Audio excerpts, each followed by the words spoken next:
আচ্ছা, আমরা homemade cream চিজের রেসিপিটা একবার বলি, হ্যাঁ, কিভাবে করব একটু শুনেন আগে।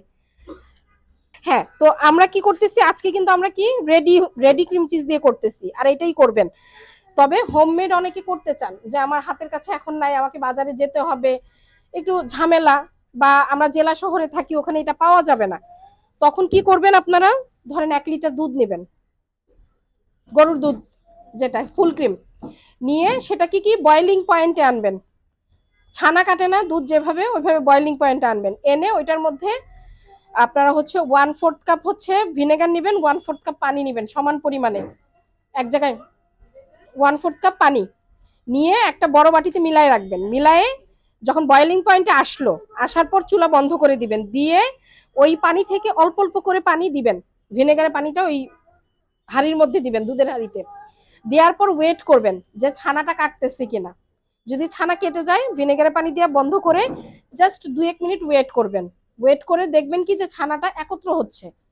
যখনই দেখবেন ছানাটা ছেড়ে আসতেছে পানি থেকে, সবুজ পানি আসতেছে, তখন আপনি একটা চামচ বা একটা স্প্যাচুলা দিয়ে ওই ছানাটাকে একত্র করবেন, করে সুন্দর একত্র হওয়ার পর একটা কাপড়ের মধ্যে এটাকে স্টেইন করবেন, কাপড়ে বা চালনিতে, যেটাতে আপনার সুবিধা হয়।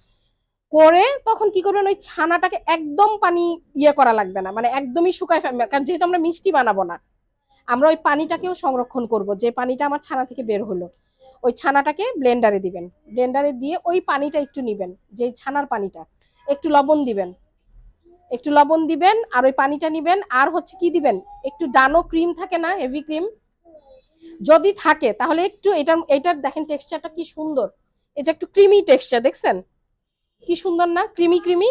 এটা আনার জন্য আমাদের একটু ডানো ক্রিম দেওয়া লাগবে। ধরেন 1 কেজির যেই মিল্কের যে ছানা, ওইটাতে আপনি 2 টেবিল চামচ দিলেও হবে ক্রিম। দিয়ে ব্লেন্ডারটা চালু করবেন, চালু করে একটু একটু ওই ছানার পানি দিবেন, এইরকম থিকনেস আসা পর্যন্ত। এই যে এরকম অল্প অল্প পানি দিবেন, দিয়ে যখন এরকম থিকনেস আসবে বন্ধ করে দিবেন, ওইটাকে আপনারা ব্যবহার করবেন। ঠিক আছে, কিন্তু যদি আপনাদের ক্রিম না থাকে, ক্রিম ছাড়াও এটা কাজ করা যাবে, মানে ক্রিম ছাড়াও কিন্তু এটা ক্রিম চিজ হবে, কিন্তু এইরকম সিল্কি যে একটা স্মুথ, এই টেক্সচারটা আসবে না, তখন একটু কেমন রাফ রাফ মনে হবে। এই হইলো, বাট ওইটা কিন্তু সংরক্ষণ করা যাবে না, আজকে বানাইছেন আজকে ব্যবহার করে ফেলতে হবে। ঠিক আছে, কিন্তু এইটার টেস্ট কিন্তু আর ওইটার টেস্ট কিন্তু ডিফারেন্ট হবে। এটা যতই যে যেখানেই দাবি করুক যে হোমমেড ক্রিম চিজ এটার মতো হয়, আমি কখনোই বলবো না যে ওইটা এটার মতো হবে। কাছাকাছি হতে পারে, এক হবে না।